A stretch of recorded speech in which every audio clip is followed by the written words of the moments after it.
अगली खबर का रुख करेंगे। देखिए 4 दिसंबर यानी कि कल प्रधानमंत्री नरेंद्र मोदी देहरादून पहुंचेंगे, लेकिन इस बीच देखिए विपक्ष भी पीछे नहीं हट रहा है। विपक्ष भी अब देखिए जो कल जनसभा की जाएगी प्रधानमंत्री नरेंद्र मोदी द्वारा, उसका विरोध करेगी। युवा कांग्रेस ने प्रधानमंत्री नरेंद्र मोदी की रैली का विरोध करने की तैयारी कर ली है। युवा कांग्रेस जिलाध्यक्ष भूपेंद्र नेगी ने यह कहा है कि कोरोना संक्रमण के बढ़ते मामलों को देखते हुए प्रधानमंत्री की बड़ी बड़ी रैलियों को रद्द करना चाहिए। उन्होंने कहा कि मोदी सरकार ने जनता से कई बड़े वादे किए थे, लेकिन सत्ता में आने के बाद सरकार अपने वादों को भूल चुकी है।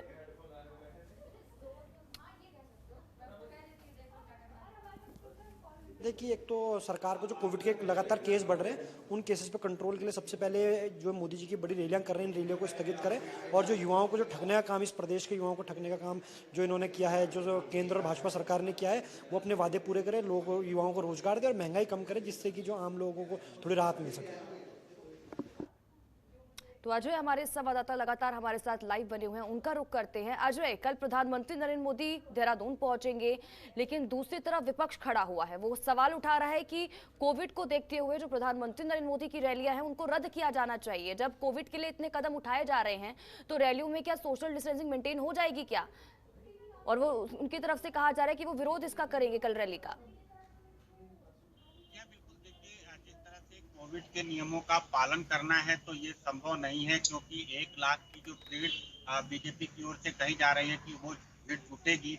ऐसे में सोशल डिस्टेंसिंग का कोई मतलब नहीं रह जाएगा, क्योंकि जिस जगह पर ये रैली होगी वहां पर भारी तादाद में लोग पहुंचेंगे और जो कोविड का जो नियम है उसका पालन करना या करवा पाना असंभव है। कुल मिलाकर के कांग्रेस की ओर से, विपक्ष की ओर से ये कहा जा रहा है कि प्रधानमंत्री की ये बहुत बड़ी रैली है। प्रधानमंत्री को अन्य दलों के लोग भी सुनने आते हैं, क्योंकि देश के प्रधानमंत्री हैं।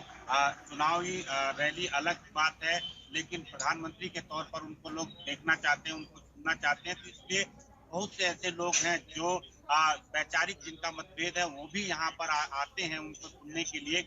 और ऐसे में जो तादाद है, जो संख्या है, वो काफी ज्यादा होगी और कोविड के जो नियम बनाए गए हैं उस नियम का पालन नहीं हो पाएगा।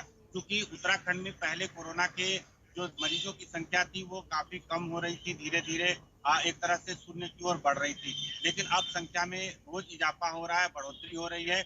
और जो नए वेरिएंट की बात पूरे देश को परेशान कर रखा है, जिस नए वेरिएंट ने, उसको लेकर के लोग गंभीर हैं, चिंतित हैं। ऐसे में कांग्रेस की ओर से ये मांग की जा रही है कि चूंकि कोरोना काल के दौरान इतनी बड़ी रैली न हो, प्रधानमंत्री की रैली को स्थगित कर दिया जाए। और अगर स्थगित नहीं किया जाता है तो कांग्रेस अपने स्तर से विरोध करेगी। और इसके लिए कांग्रेस ने युवा मोर्चा के कार्यकर्ताओं को आगे रखा है। संभवतः कल जब 1 बजे प्रधानमंत्री यहाँ रैली स्थल पर पहुंचेंगे, सभा को संबोधित करेंगे, उससे पहले युवा कांग्रेस के जो कार्यकर्ता हैं वो प्रधानमंत्री को काले झंडे भी दिखाएंगे। ये भी एक तरह से तैयारी उन्होंने कर ली है। कुल मिलाकर के जो प्रधानमंत्री की रैली को लेकर के लगातार विरोध का दौर चला आ रहा है, क्योंकि विरोधाभास जैसी स्थिति देश में बन रही है, उत्तराखंड में भी बन रही है।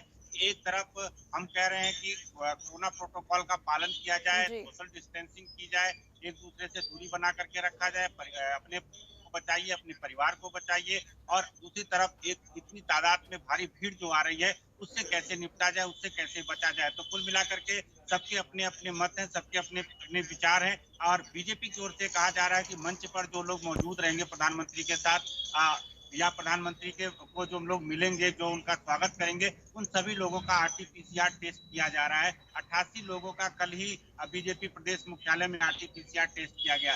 बाकी अन्य लोगों के आरटीपीसीआर टेस्ट किए जा रहे हैं। ये अलग बात है कि ऐसे लोग हैं जो प्रधानमंत्री से मिलेंगे या उनके नजदीक जाएंगे, लेकिन जो भीड़ का हिस्सा बनेंगे, जो लोग भीड़ में रहेंगे, उनके लिए जोखिम भरा जरूर है।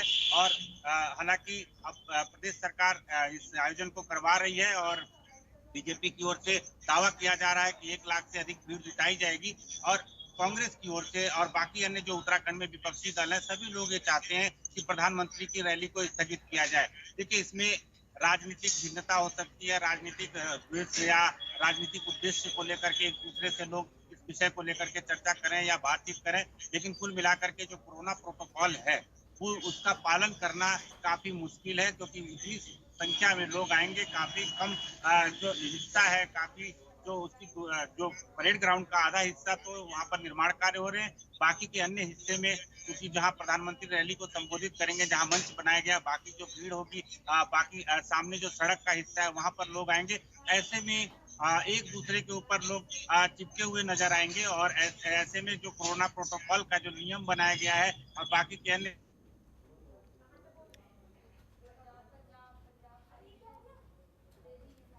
तो देखिए, जिस तरह से हमारे से संवाददाता जानकारी दे रहे थे कि विपक्ष लगातार हमलावर है और इस मुद्दे को अब भुनाने की कोशिश जरूर अब विपक्ष करेगा, क्योंकि जिस तरह से हमारे संवाददाता ने बताया कि कल काले झंडे भी प्रधानमंत्री नरेंद्र मोदी की रैली को दिखाए जाएंगे जब प्रधानमंत्री नरेंद्र मोदी पहुंचेंगे, क्योंकि सवाल यही कि इतनी भारी संख्या में लोग वहां पर पहुंचेंगे, लाखों की संख्या में, और ऐसे में कोरोना प्रोटोकॉल का पालन नहीं हो पाएगा।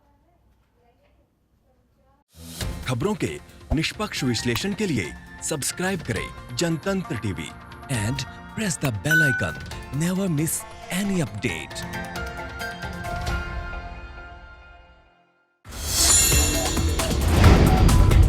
Download the Janatantra TV app, available on Google Play and App Store.